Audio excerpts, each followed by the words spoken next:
Hi, it's Nate. This is the Sound of Niagara podcast. I'm back with Tony visiting me again. We're going to talk about the big, bold, beautiful bill. We're going to talk about freedom cities later. Maybe a little bit of the ice raids and more. Tony, are you there? Yes, sir. I am here from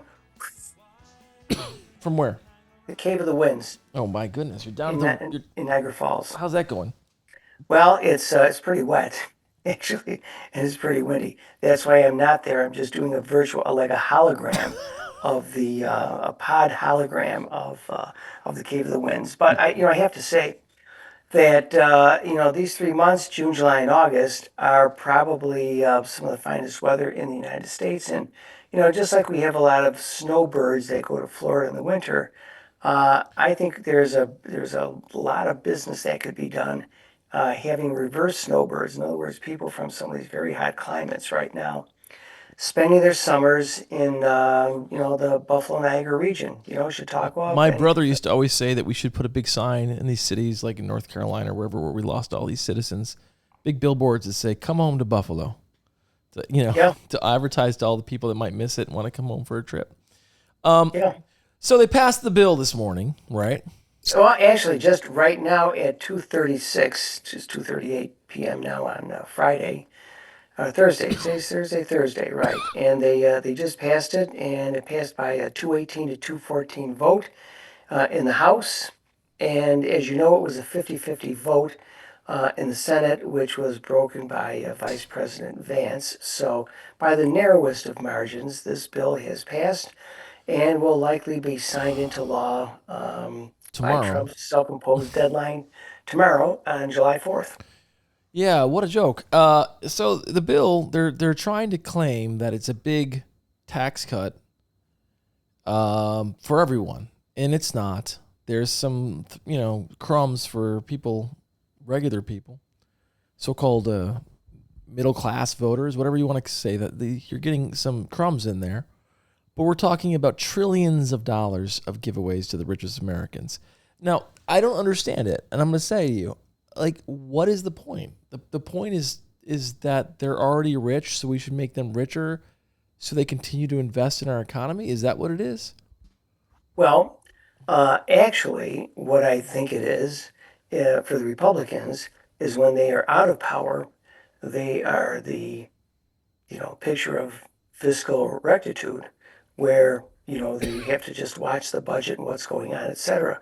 When they are in office, it is like gangbusters debt buildup from Ronald Reagan to George W. Bush to the first Trump term and now into the second Trump term, where they are raising this bill the nation's debt limit by $5 trillion, which, just so you know, is 12 zeros added to the five. So what I can tell you, Nate, what happened in the first Trump administration and what's happening with this bill is that taxes are being cut, but what they're really doing is they're just adding more debt. You know, They're so they don't want to see it this way though. They're saying, how could cutting taxes be the equivalent of adding debt? And it's because it's it just is. taking away revenue. You're going to add debt. So Yeah, and in terms of spending, you have to appreciate the fact that the significant sorry. drivers of government expense, are Social Security, Medicare. We've got some Medicaid, which are entitlement programs. You've got the military, and then you've got debt. Now, as just basic math, Nate, if you've got a 37 or 38 trillion dollar debt, and you're adding 5 trillion to it, so let's say we get to 40 trillion dollars. Obviously, your interest costs, your carrying costs, are going to be going up. So that's going to be an increasingly large part of the budget, and that's just a fact. Now, if inflation ends up picking up and interest rates have to go up, that is going to be a whole nother issue to deal with. Go ahead. Let me make this simple, okay, for Sure. people. They think giving people who have tons of money more money is the only way to run this country. No matter how much money the country has, no matter what's going on, they believe that is the solution. And if it bankrupts the country, if it makes it impossible to pay for health care, if it makes it impossible to pay for anything, they don't care. And I'm so tired of hearing about how the Republican Party is the populist party now. Maybe in shape, maybe in form, but not in substance. In substance, what they're doing, they are the party of elitists. I just saw a guy at 7-Eleven with an InfoWars shirt on. I want to say, are you stupid? You think these guys care about you? He barely had shoes on. He barely had clothes on, but he somehow afforded an InfoWars shirt. It is shocking. Listen, Nate, something that's really changed sort of dramatically is the zeitgeist, for the political parties. Now, originally, the House of Representatives, Congress, when you go, if ever you go to the Capitol, all the police there will tell you, this is your house. This is the people's house. Yeah. Okay. And then when you see House of Representatives, we naively thought that they were representing us because they're in congressional districts. But the reality today, Nate, is that they do not represent us. They represent their parties. And their job is to carry the water for whatever their party leaders insist they wish to do.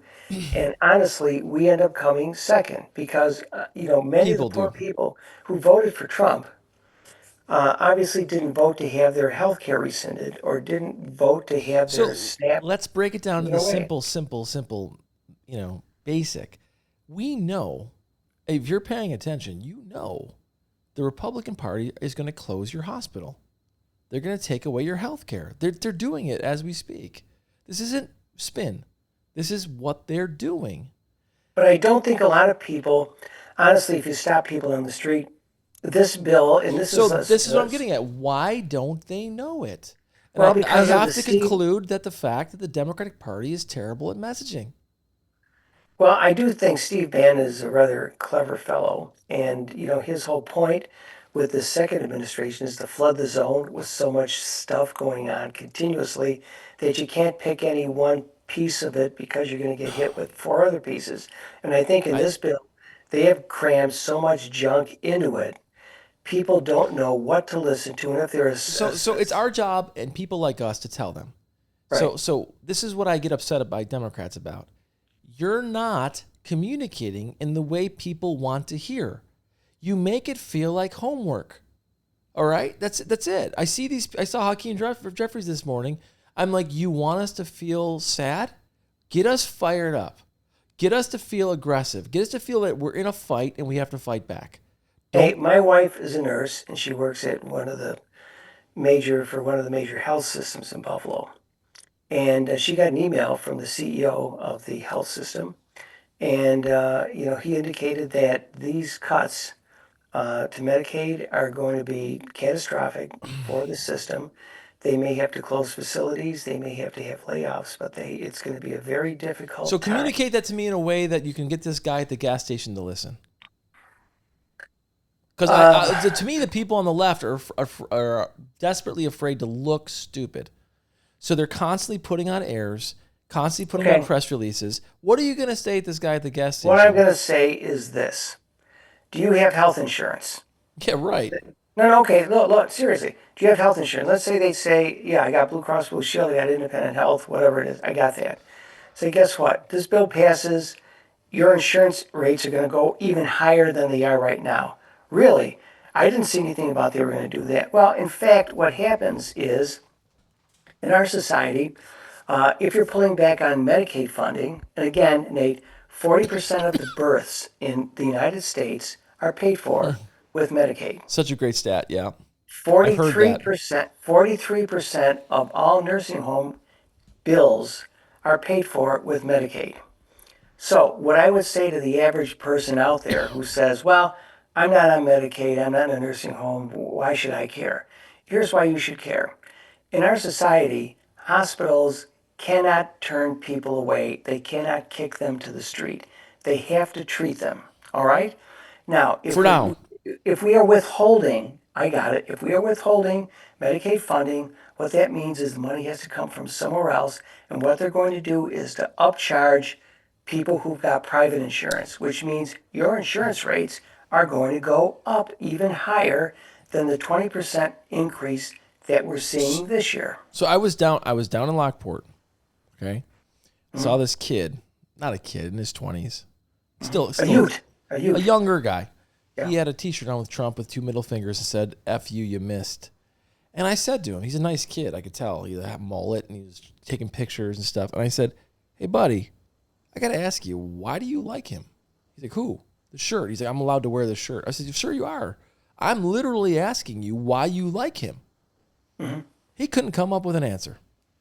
And finally, after about 30 seconds of hemming and hawing, he said the border. And I said, "You care about the border that much in Lockport?"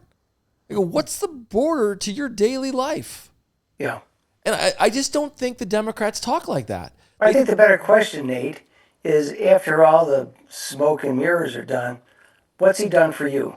That's what I was trying to get at. I'm like, you care? what's he done? The border is the issue you care about here in Lockport? Give me a break. But that's the question you should ask: is what's he done for you? How has he improved your life? I did do that. I said, "Come on, man. How has things got better under Trump?" He said, "Well, Biden was such a disaster." I said, "What did Biden do that caused you so much pain?" He's like, "He was the worst president in history." I go, "Can you tell me one thing he did that was wrong?" And this is getting to my overall point. Yeah. They are flooding the zone. They're not only flooding the zone, they're repeating over and over and again, Obama is bad. Biden is bad. The word sounds similar in my brain. Yeah. Biden is bad. Biden is bad. Biden is horrible. He's horrible. Trump is great. Trump is helping you. Trump is helping you. We don't have that type of shotgun approach. Let me just play this real quick. These are comments from the House floor. Let's listen to this. None of it sounds good compared to Trump because Trump gets right to it, right? Big, bold, beautiful bill. Let's not talk about what's in it. It's big, bold, and beautiful. And people are like, that's got to be good, right?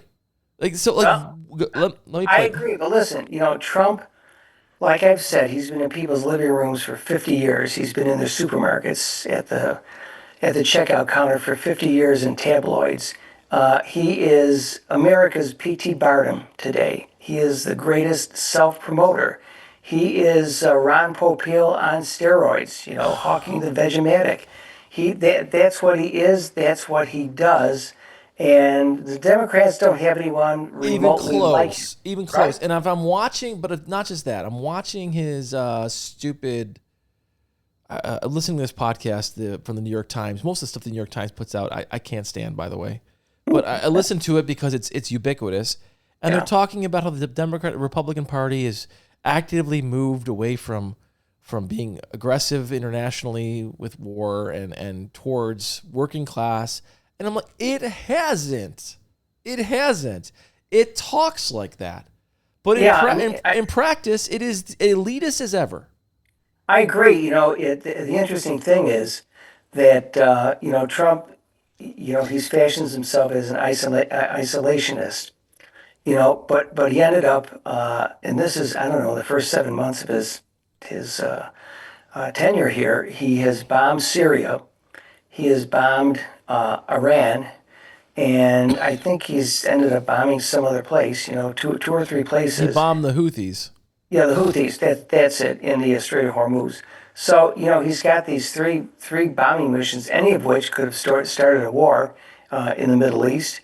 And so I don't think you can necessarily say isolationist. Now, what he wants to do is he wants that with this latest thing with a tariff with Vietnam, where they're charging 20% tariff, up from the current 10. And what he's trying to do is to isolate and strangle China, because China, if they've got these big tariffs on China, what China does then is it passes it through to a middleman such as Vietnam, and Vietnam sells it, and then China evades the tax. So really what Trump is saying now is Vietnam, any exports, to the United States are going to be at a 20% tariff rate. However, if we find that you are passing any goods from China out to us or anywhere else, we're going to double it to 40%. What do they call it? Trans trade or something like that. Yeah. I get it. But do you? I don't. It seems to me, based on what Trump has said, he doesn't even understand what is in this bill himself. Go ahead. He just doesn't want to lose the tax cuts he put in before. Well, that's it. His friends are telling him to do it. right? I mean, his first term was the singular thing that he did was the Tax Cuts and Jobs Act of 2017, right? And it was specifically designed under reconciliation, which means you don't have to expose yourself to the filibuster, and you can pass stuff with 51 votes. The way that works is you have to have a window where, excuse me, within 10 years, either it pays for itself or Yeah. those things And expire. Got it? he's completely breaking all these things. It doesn't Right. matter. Exactly. And in terms of this, under reconciliation also, you have to state what the impact of the debt is going to be on. This time, it's like 3.4, $3.5 trillion of debt is going to be hitting in the event that these things. I guess this 2017 Act continues rather than expires at the end of this year. And the Republicans said, well, we're not even going to bring it up with the parliamentarian. Lindsey Graham, Right. he's head of the banking committee, We're and going to pass a law saying we're going to talk about it right, here. She doesn't get to read it at all. yep, yeah, yeah. The They law doesn't basically matter. broke all the laws to We're pass. in. They've broken all the procedures and laws and policies and norms to pass this law. And this law, when you really boil it down, means rich, very, very rich people pay less taxes. That means we have less money to pay for things that everyday people use, like rural hospitals. So, what this means for you, if you live in a place like Warsaw or Batavia, you're probably going to lose health services, if not your hospital. So, you're going to have to drive when you're very sick to Rochester, if you can get in, or to Buffalo. That's what it means. And those hospitals as well will be understaffed, undersupported. That's what it means. Oh, and Nate, let's say you've got, I don't know, $5 million and you've got Cadillac coverage. Guess what? With these Medicaid cuts, they're going to be flooding the zone at Strong Memorial.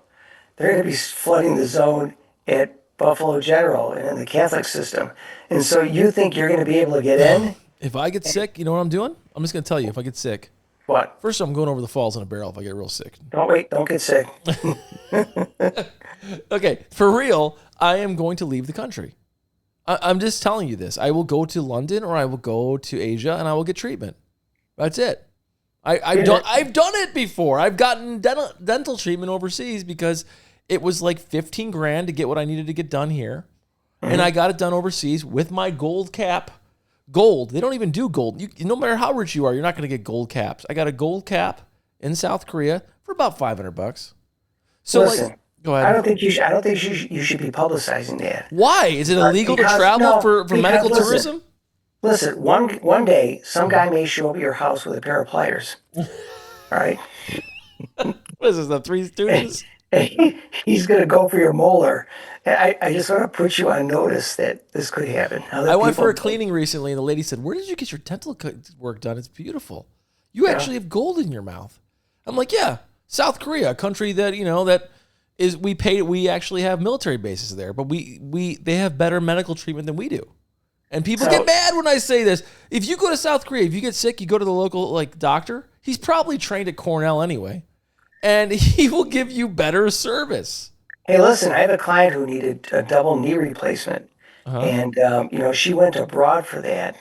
It was shocking how inexpensive it was, and they did not kill her, and she's still out there and Of in decent course, shape. they didn't kill her. Like we have this completely twisted view of what treatment is and how treatment can be done. And listen, I am not interested in getting cancer treatment in the United States. I'm being honest.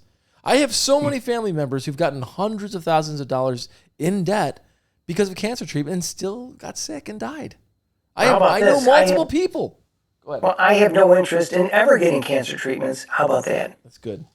Well, you Good. live in Buffalo, so the rates are higher here, Yeah, my yeah, I friend. got it. Hey, let me tell you one thing on Medicaid because I was on a text string with Uh-huh. one of my pals, one of my golfing pals, who happens to be a podiatrist, Oh boy. and he was just telling me that in his experience, um, you know, a number of the people that he treats, they're on Medicaid and they're just sort of pikers and they've been on it for generations and this is an issue and then the fraud that the people should have to work, in order to be qualifying for these benefits. So, being the lonely person I am, because really, other than this podcast, I have nothing else going on in my life. It's not true, but I yes. started Googling around, and I came up with a report from the United States Justice Department, Mhm. from this year. I think it was it from November or this year. So, it's a very recent one on Medicaid fraud. And do you know what the two major findings were? Two major sources of Medicaid fraud were What? number one, Mhm. medical professionals. Yeah. Okay. They didn't mention podiatrists, though, but medical professionals. And the other one were transnational criminal gangs. The biggest Medicare fraud in the history of the United States was done by a certain, what's his name down there in Florida? What's that dude's name? Ugh.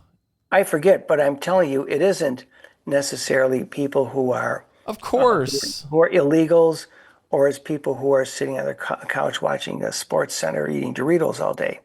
That's necessarily it. One other interesting point, which I'd like to just make here, we mentioned that 40% of the births in this country are paid for with Medicaid, and so when a child is born, um, hospitals, people who have private insurance, they will care for the child and pick up the cost for the first 30 days. Now, with this bill, this is what they proposed, and I guess this is what's going to be signed into law. If you are a member of the ACA, and you're getting subsidized health insurance from the government, you're on the exchange. Let's say that your premiums without the exchange would be, example, they use $900 a month. But if you qualify under the exchange, you would pay $300 a month. Okay. Now, the way it works now is you are presumed to be qualified, and there are 90 days to qualify for you. So right now, we have you pay the $300 rate, and within 90 days, if you're not qualified, you're off. You're going to pay 900. What the law does now is it starts from the very beginning. We assume you do not qualify, and you're going to pay the $900 rate unless and until we are able to certify that you are qualified to receive subsidized insurance. And furthermore, like I said, the hospitals for a newborn, they're going to cover them for the first 30 days. With this, they do not cover them It's a complete first scam. 30 And like days. to your point earlier about the people actually stealing healthcare, Rick Scott, before becoming U.S. Senator and Governor of Florida, was CEO of Columbia Healthcare. Columbia was the largest for-profit healthcare provider in the United States. Scott, while CEO, was investigated by the FBI and federal agencies. In 2000, Columbia agreed to pay $1.7 billion in fines and penalties. This included charges for overbilling, government kickbacks, false cost reports. Scott A was, senator? yeah, A governor? that is the biggest in history, My and this, I God. mean, like 1.7 billion, and that was a small penalty compared to the amount of actual damage that were done. How come this guy's a senator? How Well, come he's not in jail? apparently there is no shame anymore. It's like, maybe you have to be really notorious in order to get elected to anything. Isn't that crazy? I said this when I ran for office. I would tell, what's the guy from the Buffalo News who retired? Uh, Zremski. I, Jerry I'd Zremski. say, Jerry, they're more the guy is more popular now than he was 6 months ago. And he would laugh as if I was crazy. I was like, no, I'm telling you, people look at him with sympathy because he was indicted. I was talking about Collins. They Yeah. look at him with sympathy. And I'm like, I see it every single day. People are like, well, he was just trying to help his son.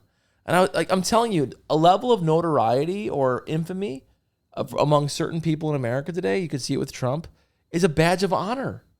And so I, they don't yeah, see. Go ahead.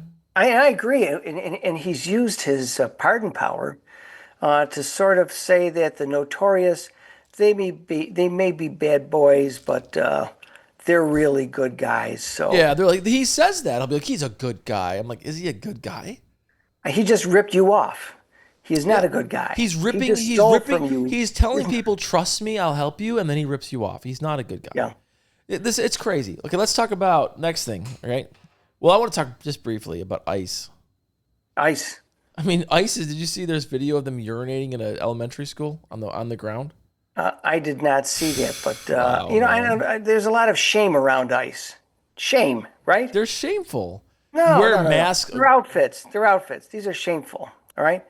Now, when you go to Italy and you see the Carbonieri, they've got tailored outfits. They don't even want to bend over because they're going to rip their pants. The They, gangsters. they're beautiful, beautiful, beautiful. The cars are beautiful. The whole thing is beautiful.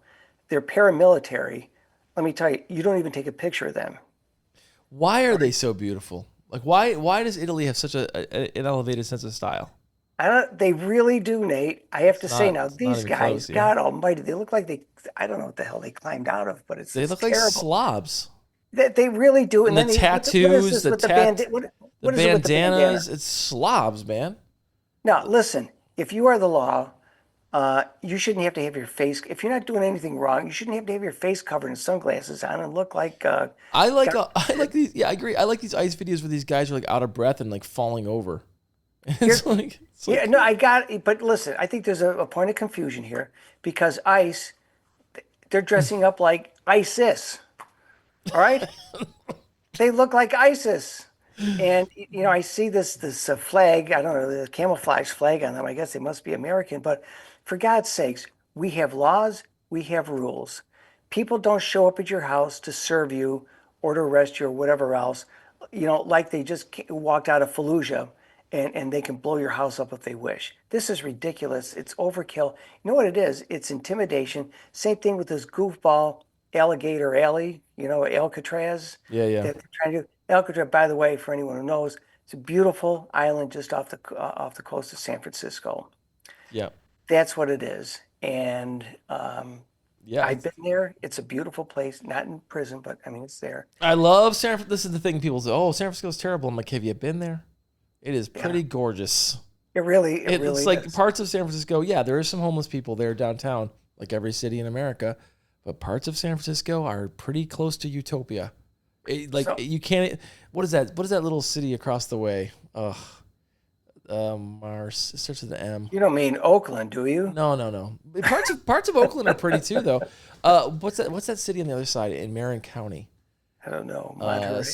I don't remember. It doesn't matter. Doesn't matter. It's so pretty. Lackawanna. Was it Lackawanna?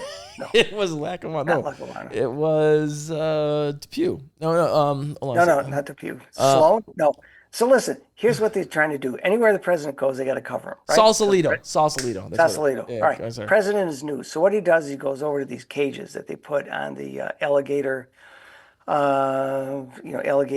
Alcatraz, and so it's going to be on the news feeds, and people can say, "Oh my God, that looks nasty." And so what he's trying to do with the ICE people dressed up like it's Halloween, and with this alligator alley business, he's trying to intimidate people so that they will self-deport themselves, because really Donald Trump works for Stephen Miller.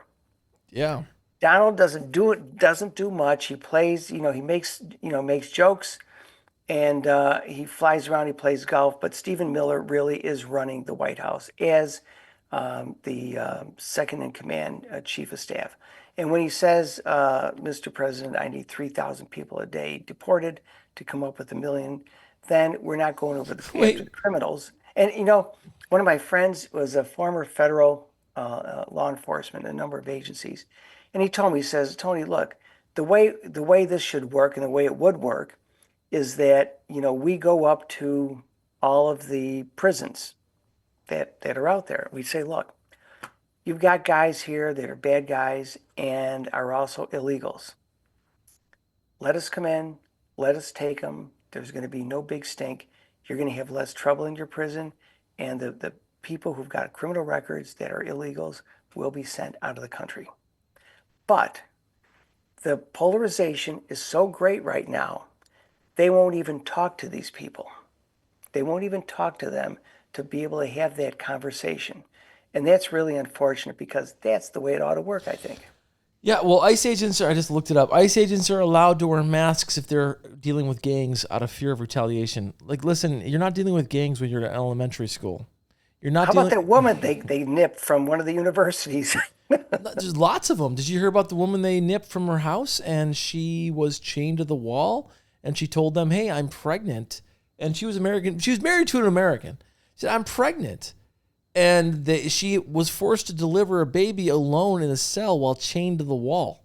Oh, dear God. And the baby died. It was a stillbirth. No. And then the next day, they deported her to Guatemala.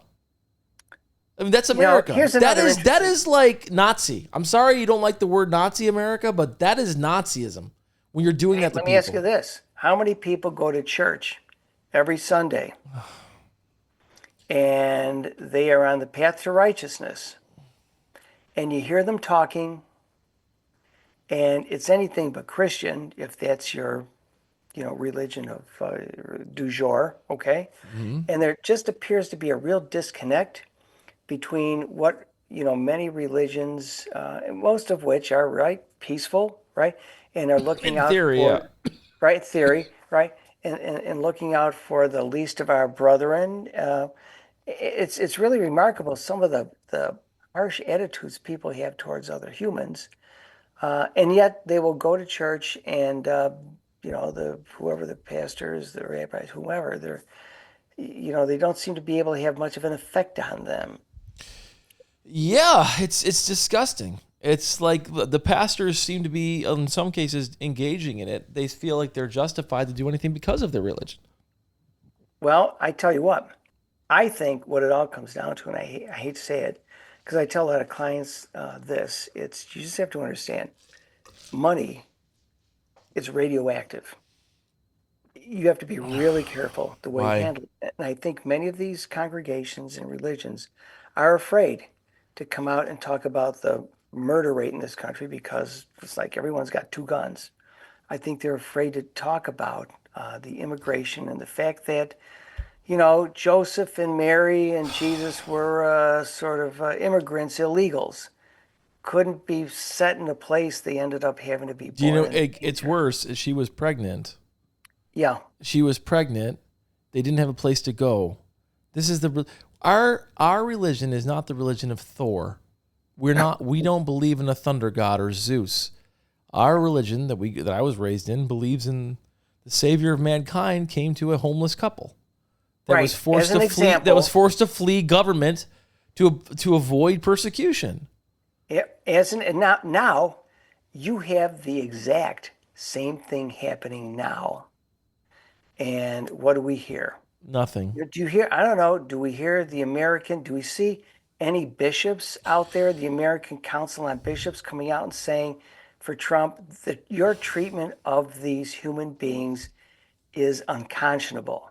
It's unconscionable. They won't say, I don't see them coming out and saying that. I'm reading this book right now. No, they won't say it. They don't care. None of these values matter. What matters is I owned you. I'm the boss. I'm cool. I'm dominating you. That's what they care about. And guess what? What is wrong with humans? Why do humans seem to have this DNA where they need to dominate other people? Have you ever heard of the band Pantera, by the way? Vaguely. I know. Come on, you're cranking it on that golf cart every week. I know that. It is. I can't stand music on a golf course.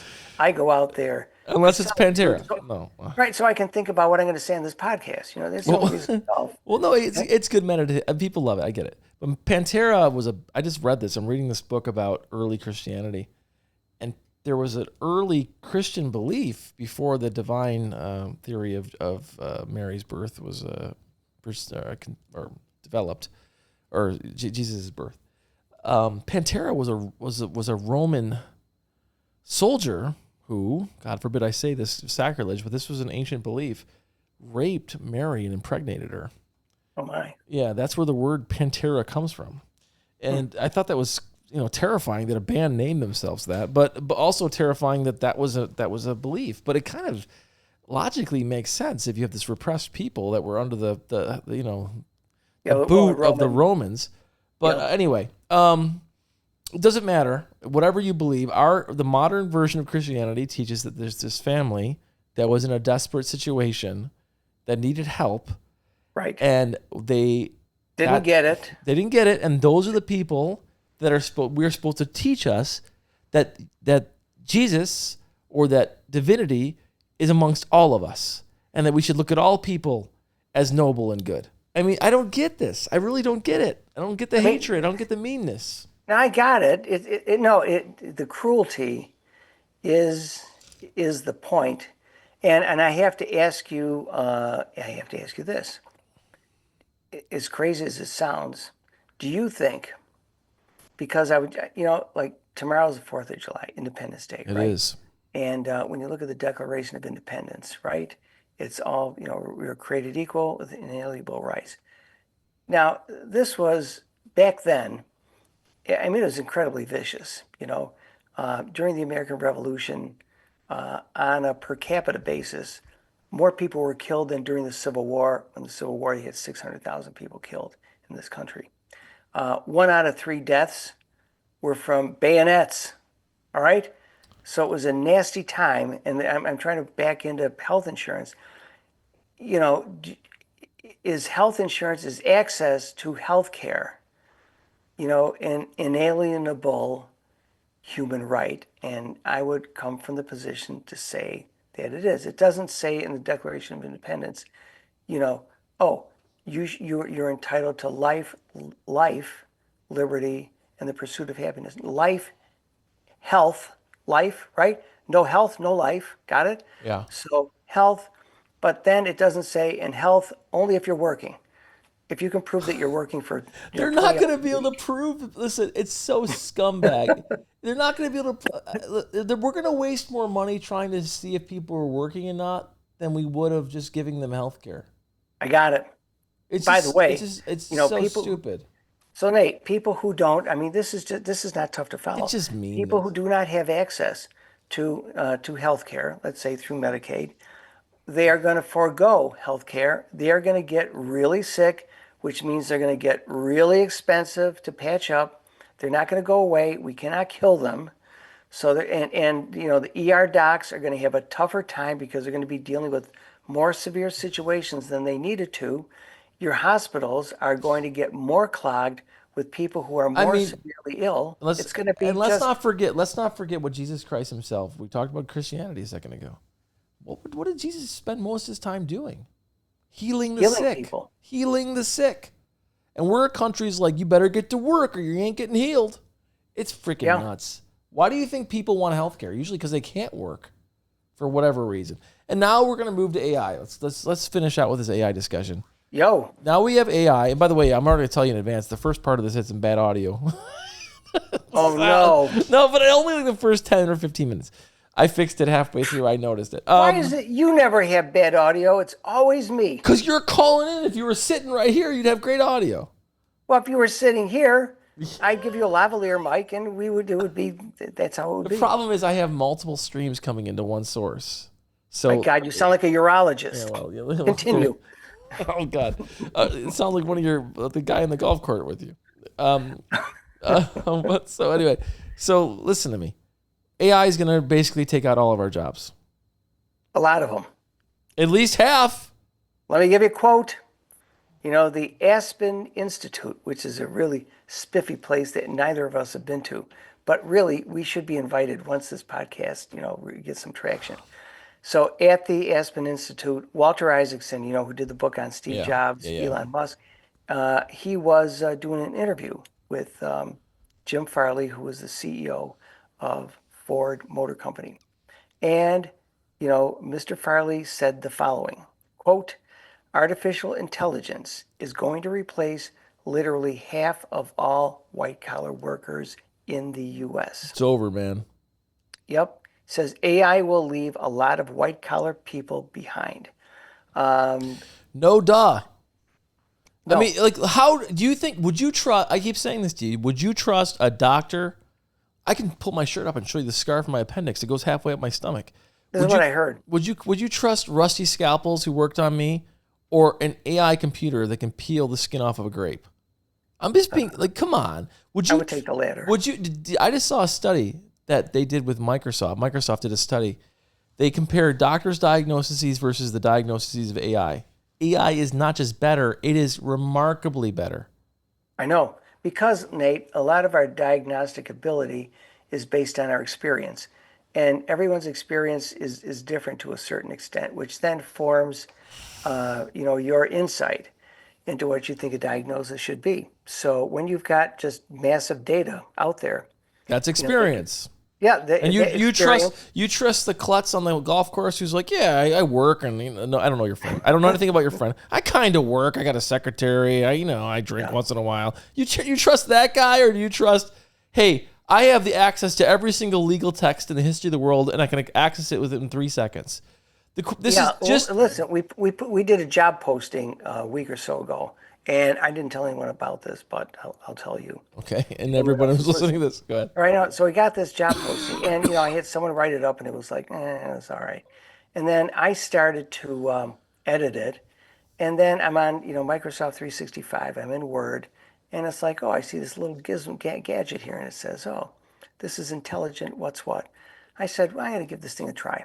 So what I do is I highlight, I hit the gadget, boom, gives me new text. I read it, and it sounds pretty good. I go through the whole thing, highlighting, hitting it, and then I gave it to them. Honest to God, Nate, it sounded like it was written by a professional.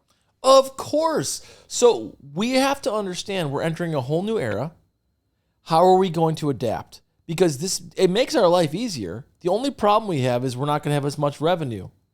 So Right. how do we make a world that shares more? I mean, the issues I'm talking about here every day on this podcast and in general, I am no Marxist, man. I don't believe in Marxism, but some of the criticisms Marx had of capitalism and the effects of increased technology have to be considered. And that's Well, 150 years ago. I get it's a different time, the stuff he was talking about, and he didn't give any solutions. But his critique of capitalism is pretty spot on.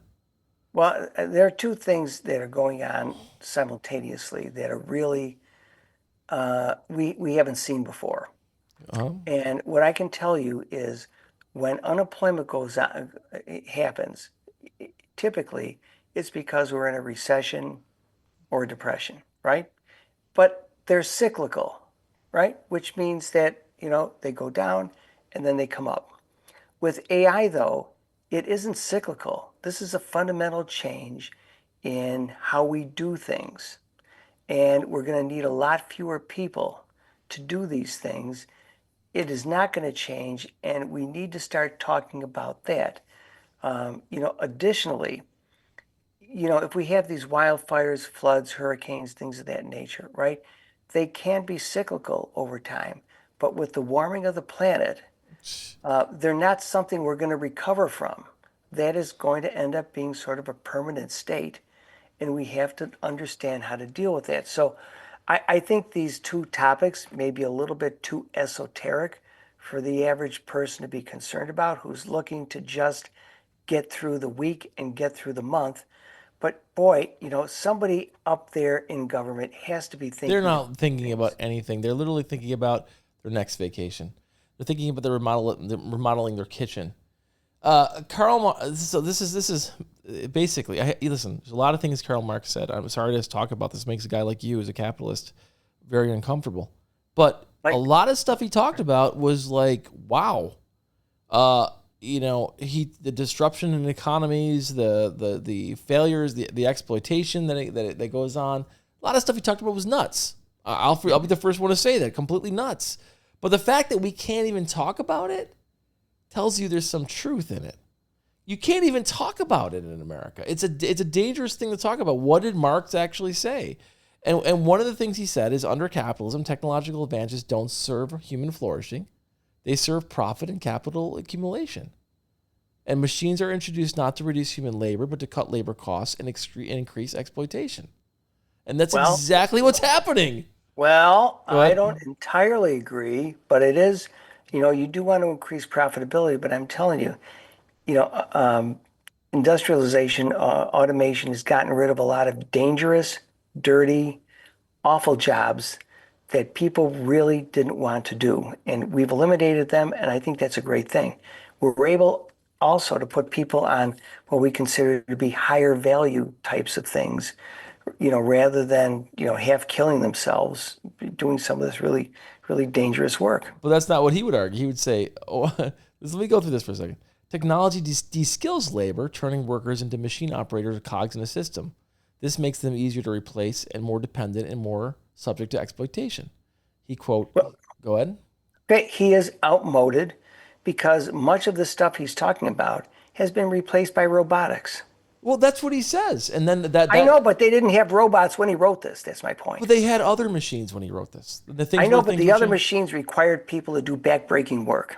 All that And is so now. yeah, Now what happens is we have no one working anywhere, and then people just 60% of our population or 70% of our population in places like Niagara Falls or Buffalo are dependent on government aid, have no place to make a living, have no opportunities, have no meaning in their life because they can't use their talents and skills. In his words, this goes to the thing that AI is going to do. All that is solid melts into air. The rapid changes brought by technology-driven capitalism uproot people from their communities, destabilize entire societies, and spread this disruption worldwide. Now, this is where I just go ahead. okay, so here's what he wants. Yeah, You know Caterpillar, not the bug, but the company, right? yeah.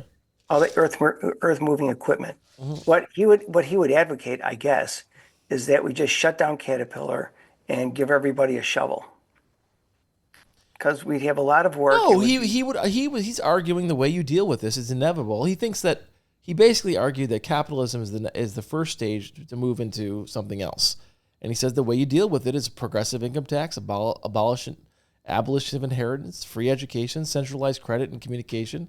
The problem is he also wants to get rid of private property, stuff like that, which I totally disagree with. But you have to figure out ways to share the wealth created by increased technology. I don't. To me, it's forget what you call it. It's just common sense. well. How about this? Mm-hmm. Uh, where do most of the innovations come from? It comes from the United States. Why? Because we're a capitalistic system that rewards innovators and some of the brightest minds in the world until now. Anyway, I am have all come to listen, I America, right? I'm all for it, but a lot of the thing you're talking about, we are brainwashed, conditioned. Tell me There's more. Yeah, all the innovation. You think it comes from the private sector? You think it comes from McDonald's selling us more hamburgers? It comes from government money going into public education. And then that's where it comes from. It's not all coming from Silicon Valley. Those guys from Silicon Valley are mostly coming from universities that are funded by the United States government. Like it comes from a hybrid system. I'm not saying I don't believe we should abolish free markets or private property, but I believe that if you do not invest in your society and you have an exploitation of just nothing but vulture capitalism, which we have right now, you're going to have countries like the United States where you have 10 cities bigger than we had during the Great Depression. That's what's happening. Look at Los Angeles. You think all those people are just lazy? We just don't have it, and it's going to get worse when you have AI. It's going to get worse and worse and worse. We have to think. We have to break free. There is a failure of imagination to think about how the economy is changing. It's been going on for a long time. Look at Lyndon Johnson in the 1960s said we're going to abolish what? Poverty. Good luck with that. Well, they made progress. They made. I can look up the stats. I saw them the other day. Under Lyndon Johnson's Great Society, the poverty massively plummeted in the United States. So did RFK had the same ideas. He was all about combating poverty. Now we're like, poverty has to be accepted. People need to get to work. Get off your ass. That's basically the attitude. Like, Well, Nate, go ahead. someone, as clever as Jesus Christ said, Yeah. the poor will always be with us. The poor will always be with us, but do we have to have 30% poverty rates? Well, like listen, the city of Buffalo? listen, I concur that, we've got sort of a gilded age right now where there is a massive disparity in wealth between some of these people that are running have stock in some of our largest corporations. And, it's sort of like it was, right, with the Carnegies and the Rockefellers and whatever else. We have sort of a modern day digital version of it. And whatever our public school system taught them, or the university system that they went through, or any religions that they subscribe to or were exposed to, apparently they all have failed from the standpoint of saying that, to those who much has been given, much is expected. And there is a certain level of responsibility to help society and to bring the next generation along. not just to feather your nest and isolate yourself from the rest of society. And for whatever reason, all of these institutions have failed us collectively because they sure haven't instilled any sense of other than, I will say, Bill Gates, who is like a shining example, who's taken the tremendous wealth which he's generated. Do you believe in facts and like and data? Right, you're a data guy. I do. I'm a data guy. And listen, before you think you're talking to Che Guevara, I am not Che Guevara. I know that. I don't. Mom Donnie's Che never had this incision from the appendix going halfway up his chest. Mom Donnie's idea about government grocery stores is like, I'm like, are you kidding me? It's freaking nuts. But listen to this. Under LBJ, I just looked it up. You're gonna love this data. All right. When he started office, right, 59, the poverty rate was a whopping 22.4%. By the way, still about 8 points lower than the city of Buffalo. Anyway, by the end of his presidency, it had reached 12.8%. In the year after that, it got down to 10%, the lowest recorded in American history. He said, I am going to stop poverty, and he did it. Listen, how did he do it? Medicare and Medicaid, food stamps, SNAP, Head Start, Job Corps, Vista. I don't even know what that is. It's the early version of the Peace Corps, I guess. It's a domestic version. Community action agencies, Elementary and Secondary Education Act, increased federal aid to schools. That's why it worked. So this is what drives me crazy. I get so mad. We had a formula. It worked. I'm going to tell you why it didn't work. It worked. Go ahead. Listen, I understand. Yeah. It worked. Mm-hmm. Let me give you the what do they call it? The side effect of it. The side effect of it was massive inflation, which we had through the 1970s, because he, like these people here today, he put the Vietnam War on the credit card, and he put the Great Society on the credit card also. And it drove up inflation, and it caused a lot of misery. It tanked markets. From 1966, Nate, until 1982, the Dow Jones Industrial Average advanced 0%. I don't agree with you. No, these are facts. The facts are the Vietnam War spending continued. We had loose monetary. What I'm saying is they didn't raise taxes in order to pay for it. That's my whole point. What I'm saying to you is, I just asked AI, what was the inflation a result of the Great Society measures? Short answer, no. Inflation was caused by loose monetary policy, Vietnam War spending, and oil shocks. So listen, there was an active effort to. What you guys got, what the right wing got, they wanted what they got. We've tried. I'm not a right wing. I got no wings. I'm just saying. 50 years, almost 60 years, we've tried the other way, which is giving tax cuts to the richest Americans over and over again, cutting these programs, telling everybody, oh, the problem are these programs, they ruined America. We've tried that way, not for 10 years, not for 5 years, for 60 years. And Trump was supposed to be the big change. His promise was, you know what? I ain't touching these entitlements. I'm a populist. But here we are, right back where we always are. Well, the reason Trump did this is because, he's no dope. He says, look, the baby boomers are a large cohort in this country, and they also vote. And so really what this bill has done, Nate, it in its essence, it has taken resources from the young, and it's given it to the let's move to that for a second, which is the older people. So I've been to these protests, some of these protests recently. I go undercover, by the way. You do? I go quiet. Yeah, because I don't want to. You dress like ice? Because every time I go anywhere, people think, oh, he's running for office. I don't want to do that. Are you that recognizable? Sadly, yes. I wish I was more anonymous, but Well, what can we do? Maybe we can get some call-ins or something. I grow some mustache. What can we do to disguise you so that you could be more Unfortunately, I have a little bit of a unique look. So people think I'm like, yes, I'm. How about a burqa? The red hair, the reddish hair, and all that's the. So. Wait, do you have a hat? I sometimes wear a hat to these protests. Well, why don't you get a sombrero? Something. So listen to me. All right. I go to these protests, and the average age is like 70. Mm-hmm. And God bless you guys for going out. But where are the young people? And like they don't seem to care. So until young people, the young people I meet, guess what? I hate to break this to everybody. They love Trump. Love him. Because whatever the story is, they're buying it. He's cool. America kicks butt.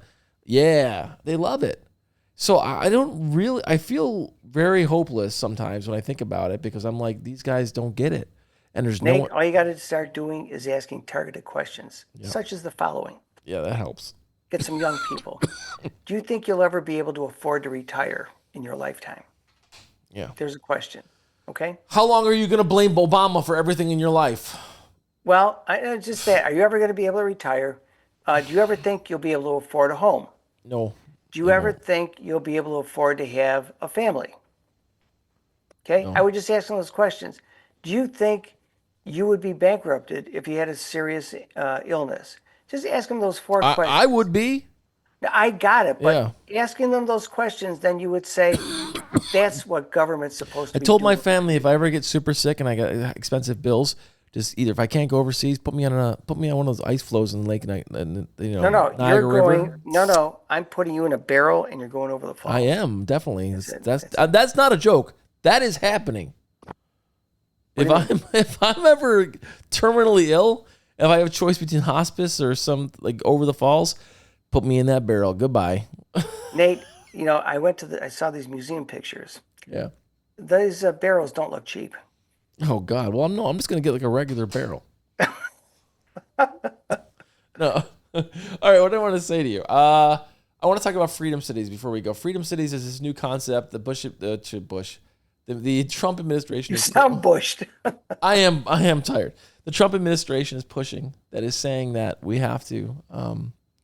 They want to sell the federal land. That's why they're pushing this idea to these billionaires. And a lot of them are behind this. Like Sam Altman's behind this. A lot of these guys want this. Peter Thiel, not just Peter Thiel, like Sam Altman wants it too.